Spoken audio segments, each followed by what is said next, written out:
साल 2024 है। हमारा प्लैनेट आज बहुत बड़े एनवायरमेंटल चैलेंजेस फेस कर रहा है। क्लाइमेट चेंज रियल है। एक्सट्रीम वेदर इवेंट्स से लेकर राइजिंग सी लेवल्स तक इसके नतीजे हमारे आसपास दिख रहे हैं। सस्टेनेबिलिटी अब कोई चॉइस नहीं है, ये एक जरूरत बन गई है।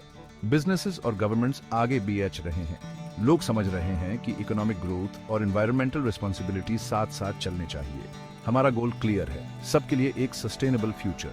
ये सिर्फ हमारे प्लैनेट को बचाने के बारे में नहीं है, ये एक प्रॉस्परस फ्यूचर को सिक्योर करने के बारे में है। सस्टेनेबिलिटी इनोवेशन को बढ़ावा देती है, जॉब्स क्रिएट करती है और इकोनॉमिक ग्रोथ को बढ़ाती है। ये एक ऐसी दुनिया बनाने के बारे में है जहां लोग और प्लैनेट दोनों साथ मिलकर फ्लरिश हो सकें।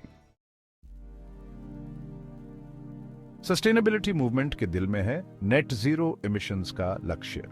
इसका मतलब है कि हम जितनी ग्रीन हाउस गैसेज एमिट करते हैं उतनी ही एटमॉस्फेयर से रिमूव भी करें। ये एक एम्बिशियस गोल है, लेकिन पूरी दुनिया में इसका मोमेंटम भी आए चल रहा है। गवर्नमेंट्स ऐसी पॉलिसीज इंप्लीमेंट कर रही हैं जो सस्टेनेबल प्रैक्टिसेस को प्रमोट करें। बिजनेसेस अपने इमिशंस रिडक्शन टारगेट्स सेट कर रहे हैं। इंडिविजुअल्स अपने एनवायरमेंटल फुटप्रिंट को कम करने के लिए कॉन्शियस चॉइसेस बना रहे हैं। नेट जीरो इकोनॉमी की तरफ बढ़ना एक बहुत बड़ा काम है, जिसके लिए कोलैबोरेशन और इनोवेशन की जरूरत है, वो भी अनप्रेसिडेंटेड स्केल पर। इसके लिए हमें अपने एनर्जी प्रोडक्शन, मैन्युफैक्चरिंग और रिसोर्स कंजम्पशन के तरीकों को बदलना होगा। इस ट्रांसफॉर्मेशन में सबसे आगे है renewable energy. Solar, wind, hydro और जियोथर्मल एनर्जी फॉसिल फ्यूल्स के क्लीन और सस्टेनेबल ऑल्टरनेटिव्स हैं। टेक्नोलॉजिकल एडवांसमेंट्स की वजह से ये एनर्जी सोर्सेज पहले से ज्यादा एफिशिएंट और अफोर्डेबल होते जा रहे हैं। गवर्नमेंट्स रिन्यूएबल एनर्जी इंफ्रास्ट्रक्चर में इन्वेस्ट कर रही हैं। बिजनेसेस और इंडिविजुअल्स को स्विच करने के लिए इंसेंटिव्स दे रही हैं। सोलर पैनल्स आपको रूफटॉप्स पर दिखाई देंगे, विंड फार्म्स लैंडस्केप्स पर नजर आएंगे और इलेक्ट्रिक व्हीकल्स आम होते जा रहे हैं। रिन्यूएबल एनर्जी की तरफ शिफ्ट करना सिर्फ क्लाइमेट चेंज से लड़ने के लिए ही जरूरी नहीं है, बल्कि एयर पोल्यूशन कम करने और पब्लिक हेल्थ इंप्रूव करने के लिए भी जरूरी है। ये हमारे प्लैनेट और यहाँ रहने वाले लोगों दोनों के लिए फायदेमंद है। सेक्शन 4, बिल्डिंग अ resilient future, sustainable supply chains. Sustainability सिर्फ एनर्जी तक सीमित नहीं है, ये हमारी इकोनॉमी के हर पहलू को प्रभावित करती है। जिन जटिल नेटवर्क से होते हुए प्रोडक्ट्स हम तक पहुंचते हैं, यानी सप्लाई चेन्स।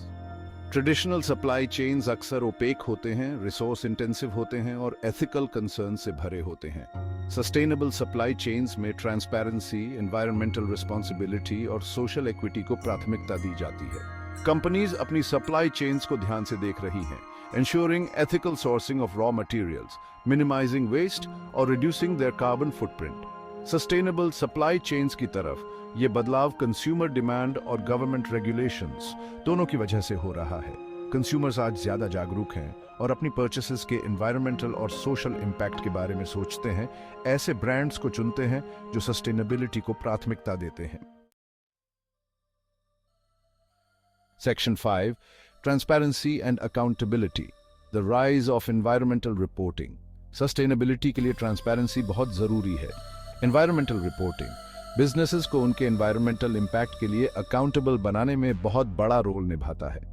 कंपनीज अपने एनवायरमेंटल परफॉर्मेंस को डिस्क्लोज कर रही हैं। स्टेक होल्डर्स को उनके कार्बन एमिशंस, रिसोर्स कंजम्पशन और वेस्ट मैनेजमेंट प्रैक्टिसेस की जानकारी दे रही है।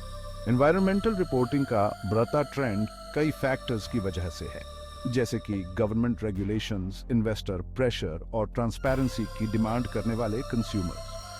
स्टैंडर्डाइज्ड रिपोर्टिंग फ्रेमवर्क्स जैसे कि ग्लोबल रिपोर्टिंग इनिशिएटिव या GRI और सस्टेनेबिलिटी अकाउंटिंग स्टैंडर्ड्स बोर्ड या SSASP एनवायरमेंटल डिस्क्लोजर्स में कंसिस्टेंसी और क्रेडिबिलिटी लाने में मदद कर रहे हैं।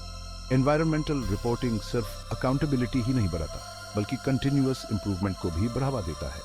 अपनी एनवायरमेंटल परफॉर्मेंस को ट्रैक और डिस्क्लोज करके कंपनीज उन एरियाज को आइडेंटिफाई कर सकती हैं जहां वे अपने इम्पैक्ट को कम कर सकते हैं और अपने सस्टेनेबिलिटी एफर्ट्स को और बेहतर बना सकते हैं। सेक्शन 6, कंक्लूजन, शेपिंग ए सस्टेनेबल टुमारो।